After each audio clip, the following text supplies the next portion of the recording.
मोहम्मद शमी के पिता तौसीफ अली अमरोहा के सबसे तेज गेंदबाज हुआ करते थे। उनके यॉर्कर अक्सर बल्लेबाजों के डंडे बिखेर देते थे। दुनिया भर के लोग कहते थे कि जाओ और जाकर क्लब में प्रोफेशनल क्रिकेट की ट्रेनिंग लो। तुमसे बड़ा क्रिकेटर पूरे उत्तर प्रदेश में दूसरा कोई नहीं होगा। पर तौसीफ अली के पास पैसे नहीं थे। सलाह तो हर कोई देता था, लेकिन आर्थिक सहायता करने वाला कोई नहीं था। मोहम्मद शमी के पिता ने इसी को अपना मुकद्दर मान लिया। अम्मी अब्बू के कहने पर पारिवारिक जिंदगी शुरू कर दी। तौसीफ अली को 5 बेटे हुए और पांचों के भीतर क्रिकेट शुरू से रचा बसा हुआ था। इन सब में नन्हा शमी सबसे तेज था। अब्बू की क्रिकेट की ट्रेनिंग में सबसे जल्दी मोहम्मद शमी नई चीज सीखते थे। तौसीफ अली को यकीन हो गया कि मेरा क्रिकेटर बनने का अधूरा ख्वाब मोहम्मद शमी पूरा करेगा। तौसीफ अली को एहसास था कि वह बीडेड ही क्रिकेटर क्यों नहीं बन सके। वह बेटे के सपने को पूरा करने के लिए हर हद से गुजर जाने को तैयार थे। तौसीफ अली बेटे के लिए कोई कोर कसर बाकी नहीं छोड़ना चाहते थे। जब मोहम्मद शमी की उम्र 15 साल थी, तब तक तौसीफ अली ही बेटे को गेंदबाजी की ट्रेनिंग देते थे। उन्होंने अपने खेत में विकेट तैयार किया था, जहां मोहम्मद शमी दिन रात गेंदबाजी का अभ्यास करते थे। फिर तौसीफ अली को लगा कि अब बेटे को एक बढ़िया एकेडमी की जरूरत है। उन्होंने जमीन बेचकर मुरादाबाद की एक एकेडमी में बेटे का दाखिला कराने की सोची। कोच बदरुद्दीन ने कहा कि मैं पहले इस लड़के को गेंदबाजी करते हुए देखूंगा, उसके बाद ही फैसला करूंगा। मोहम्मद शमी ने गेंदबाजी शुरू की और बदरुद्दीन के एकेडमी के दिग्गज बल्लेबाज घुटने टेकते चले गए। बदरुद्दीन ने तुरंत मोहम्मद शमी को अपना शागिर्द कबूल कर लिया। मोहम्मद शमी ने पिता का ख्वाब पूरा करने के लिए जान लगा दी। वह एक भी दिन नागा नहीं करते थे।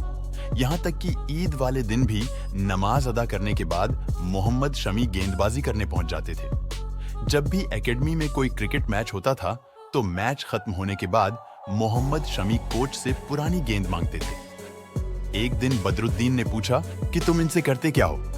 मोहम्मद शमी ने जवाब में कहा, रिवर्स स्विंग की प्रैक्टिस करता हूं। उस दिन के बाद से बदरुद्दीन खुद मोहम्मद शमी को रिवर्स स्विंग का अभ्यास करवाते थे। यूपी अंडर 19 टीम के ट्रायल के लिए बदरुद्दीन मोहम्मद शमी को खुद अपने साथ लेकर गए। सिलेक्टर्स ने मोहम्मद शमी के साथ भी वही किया जो भदोही के यशस्वी जायसवाल के साथ किया था। दोनों खिलाड़ियों से एक ही बात कही गई, अगले साल आना तब देखेंगे। बदरुद्दीन को लगा कि एक साल में मोहम्मद शमी बहुत आगे निकल सकते हैं। ऐसे में उन्हें यूपी क्रिकेट बोर्ड के भरोसे नहीं छोड़ा जा सकता। कोच बदरुद्दीन ने पिता से कहा, आप मोहम्मद शमी को कोलकाता भेज दीजिए। वहां क्लब क्रिकेट में अच्छा करेगा तो स्टेट की टीम में आराम से जगह बना लेगा। तौसीफ अली के पास कोई और चारा भी नहीं था।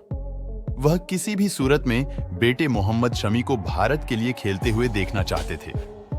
मोहम्मद शमी कोलकाता पहुंच तो गए, लेकिन ना ही उनके पास पेट भरने के लिए अन्न का दाना था और ना ही सर ढकने के लिए छत। मोहम्मद शमी अपने पिता पर और खर्च का दबाव नहीं डालना चाहते थे। उन्होंने ठान लिया था, अब जो कुछ भी करना है अपने दम पर करना है। बंगाल क्रिकेट एसोसिएशन के असिस्टेंट सेक्रेटरी देवव्रत दास ने एक मैच में मोहम्मद शमी को गेंदबाजी करते हुए देखा। देवव्रत दास को समझ आ गया कि यह लड़का क्रिकेट की दुनिया में छा जाएगा। देवव्रत ने मोहम्मद शमी से पूछा कि तुम रहते कहां हो? मोहम्मद शमी कुछ बोल नहीं पाए। तेज भूख भी लगी थी। गुजारा बड़ी मुश्किल से चल रहा था। कभी रेलवे स्टेशन तो कभी बस स्टैंड। देवव्रत दास ने उसी वक्त मोहम्मद शमी को अपने घर पर रहने के लिए आमंत्रित किया। उन्होंने बंगाल के एक चयनकर्ता बनर्जी से कहा कि आप एक बार मोहम्मद शमी की गेंदबाजी देखिए। बनर्जी के सामने मोहम्मद शमी ने गेंदबाजी शुरू की। बड़े बड़े बल्लेबाज हिल नहीं पा रहे थे। मोहम्मद शमी अपनी गेंदबाजी से सिर्फ विकेट उखाड़ रहे थे। शुरू से ही शमी को बल्लेबाजों को बोल्ड करने के बाद जो आवाज आती है वह सुनना काफी पसंद है। बनर्जी ने मोहम्मद शमी से कहा कि मैंने अपनी जिंदगी में बहुत से खिलाड़ी देखे। अधिकतर खिलाड़ी रुपए पैसे चाहते हैं, नाम, इज्जत और शोहरत चाहते हैं, लेकिन तुम सच्चे खिलाड़ी हो। तुम्हें सिर्फ बल्लेबाजों को पवेलियन का रास्ता दिखाना है, इसके सिवा तुम्हारी कोई मंजिल नहीं है। इसके बाद बनर्जी के खाने पर मोहम्मद शमी ने मोहन बागान क्रिकेट क्लब ज्वाइन किया। वहां मोहम्मद शमी ने सौरव गांगुली के सामने गेंदबाजी की। दादा खुश हो गए। सौरव गांगुली वही हैं जिन्होंने वीरेंद्र सहवाग, हरभजन सिंह, युवराज सिंह और महेंद्र सिंह धोनी जैसे खिलाड़ियों का करियर बनाया। आज हम आपको नई बात बताने जा रहे हैं। सौरव गांगुली के कहने पर मोहम्मद शमी को 2010-11 के बंगाल की रणजी टीम में शामिल किया गया था। 2 साल के भीतर 6 जनवरी 2013 को मोहम्मद शमी ने इंडियन टीम की जर्सी पहन ली। इसके बाद मोहम्मद शमी ने कभी पीछे मुड़कर नहीं देखा। 6 जून 2014 को निकाह के बाद 2015 में मोहम्मद शमी को एक प्यारी सी बेटी हुई। उनकी जिंदगी में सब सही चल रहा था। तभी साल 2018 में बीवी हसीन जहां ने मोहम्मद शमी पर बहुत से घिनौने आरोप लगाए। दहेज उत्पीड़न, मारपीट, दूसरी औरतों के साथ नाजायज संबंध और पाकिस्तानी नागरिक से पैसे लेना। मोहम्मद शमी को भारतीय टीम के कॉन्ट्रैक्ट लिस्ट से बाहर कर दिया गया। इस वक्त भी सौरव गांगुली मोहम्मद शमी के साथ चट्टान की तरह खड़े हो गए। दादा ने कहा, जब तक आरोप साबित नहीं होंगे मैं बंगाल की रणजी टीम से मोहम्मद शमी को नहीं निकालूंगा। पूरी मीडिया मोहम्मद शमी के खिलाफ थी, लेकिन सौरव गांगुली मोहम्मद शमी के साथ थे। आखिरकार बीसीसीआई की एंटी करप्शन यूनिट ने मोहम्मद शमी को निर्दोष पाया और फिर उनका सेंट्रल कॉन्ट्रैक्ट दोबारा बहाल कर दिया गया। इस वर्ल्ड कप के 4 मैच में मोहम्मद शमी भारत के लिए सर्वाधिक 16 विकेट हासिल कर चुके हैं। मोहम्मद शमी अपनी बेटी से मिलने के लिए तरसते हैं, लेकिन हसीन जहां की वजह से उन्हें काफी मुश्किल झेलनी पड़ती है।